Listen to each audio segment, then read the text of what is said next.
we present a special Christmas story called The Gift of the Magi by O. Henry.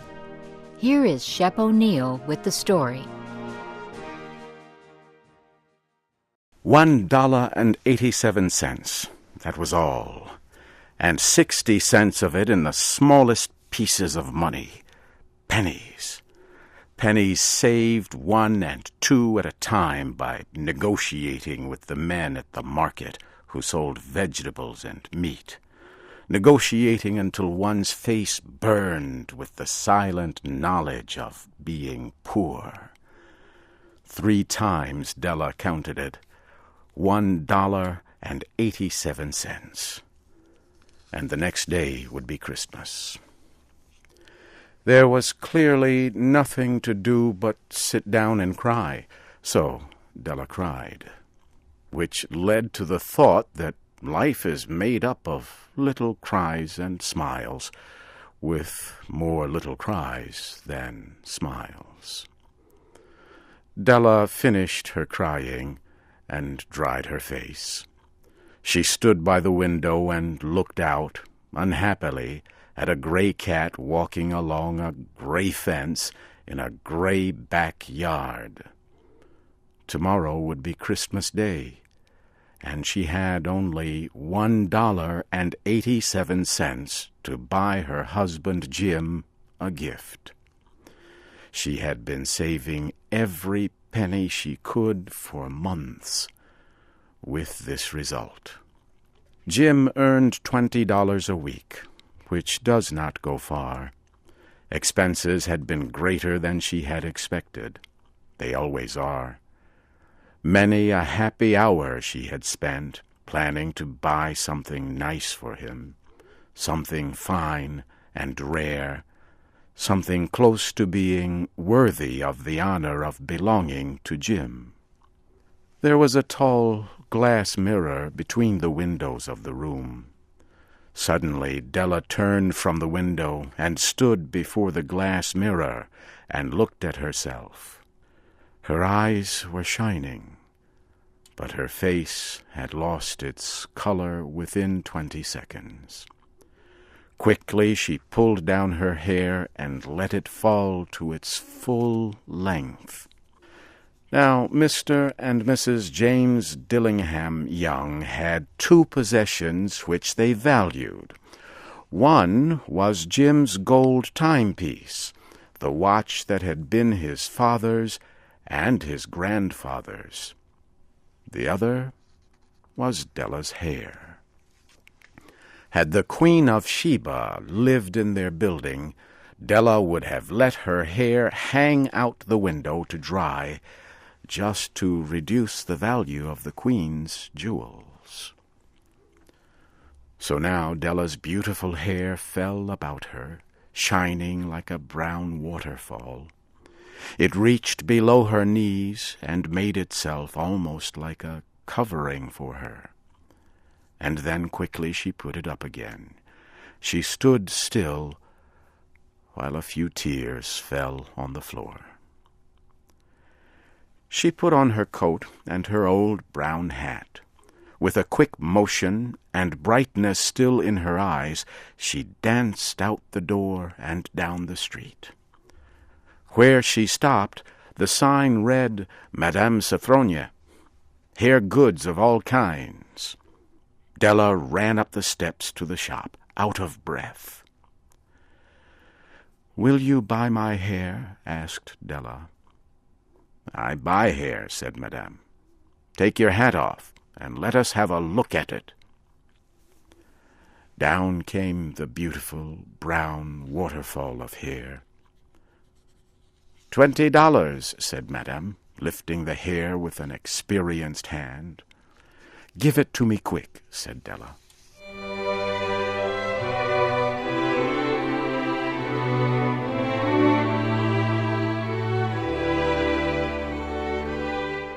The next 2 hours went by as if they had wings. Della looked in all the stores to choose a gift for Jim. She found it at last. It surely had been made for Jim and no one else. It was a chain, simple round rings of silver. It was perfect for Jim's gold watch. As soon as she saw it, she knew that it must be for him. It was like him, quiet, and with great value. She gave the shopkeeper $21, and she hurried home with the 87 cents that was left. When Della arrived home, she began to repair what was left of her hair. The hair had been ruined by her love and her desire to give a special gift. Repairing the damage was a very big job.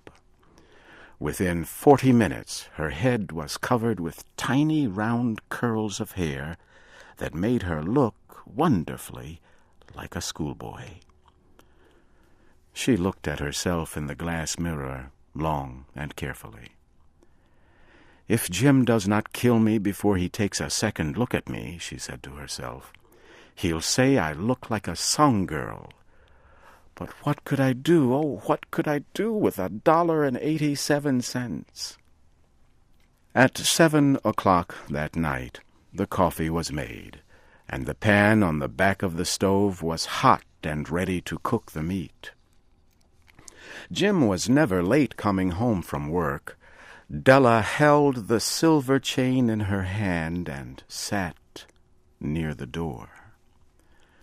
Then she heard his step, and she turned white for just a minute. She had a way of saying a little silent prayer about the simplest everyday things. And now she whispered, "Please, God, make him think I am still pretty."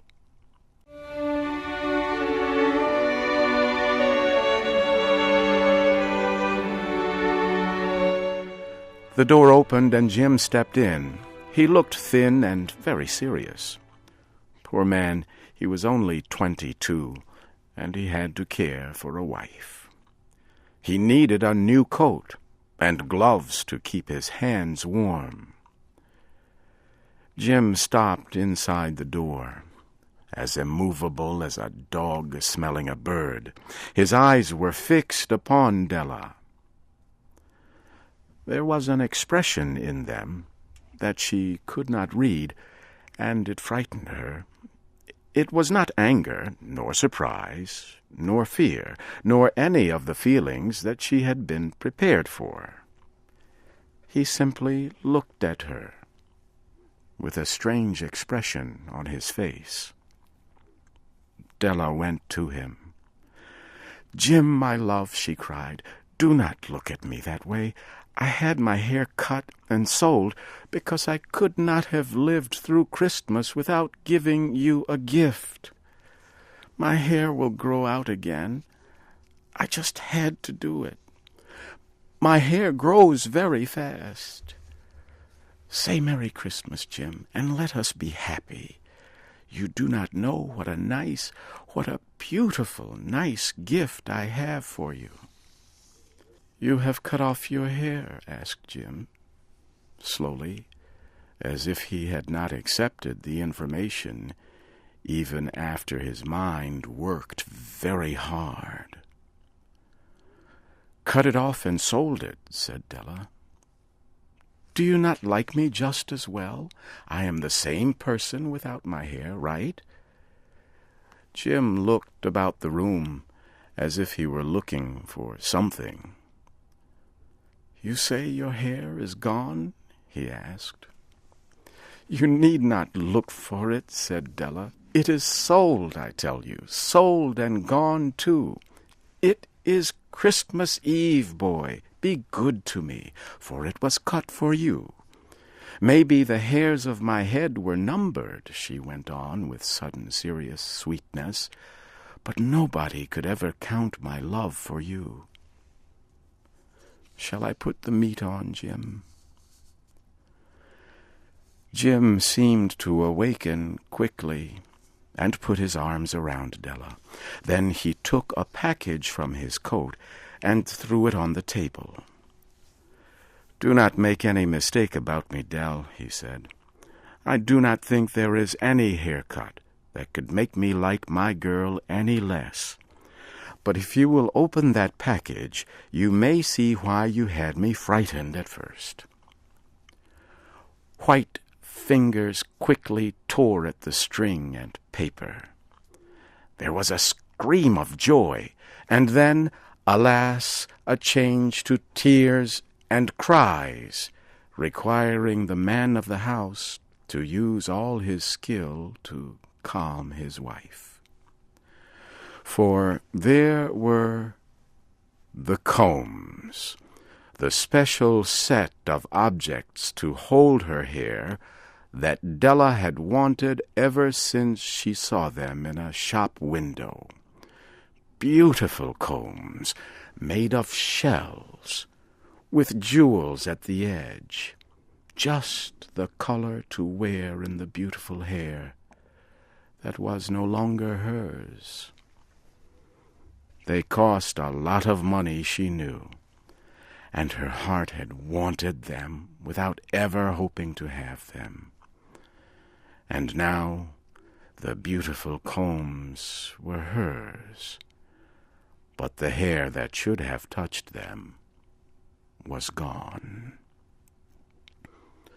But she held the combs to herself, and soon she was able to look up with a smile and say, "My hair grows so fast, Jim." Then Della jumped up like a little burned cat and cried, "Oh, oh!" Jim had not yet seen his beautiful gift. She happily held it out to him in her open hands. The silver chain seemed so bright.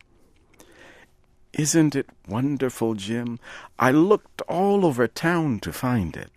You will have to look at the time 100 times a day now.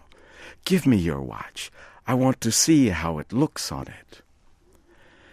Instead of obeying, Jim fell on the couch and put his hands under the back of his head and smiled. "Dell," said he, "let us put our Christmas gifts away and keep them a while. They are too nice to use just right now. I sold my gold watch to get the money to buy the set of combs for your hair. And now, why not put the meat on?"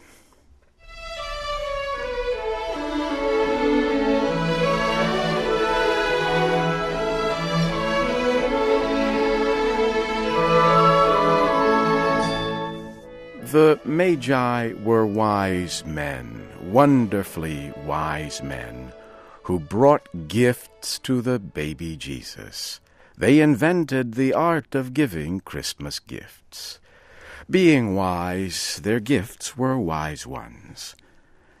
And here I have told you the story of 2 young people who most unwisely gave for each other the greatest treasures of their house. But in a last word to the wise of these days, let it be said that of all who give gifts, these 2 were the wisest. Everywhere they are wisest. They are the Magi.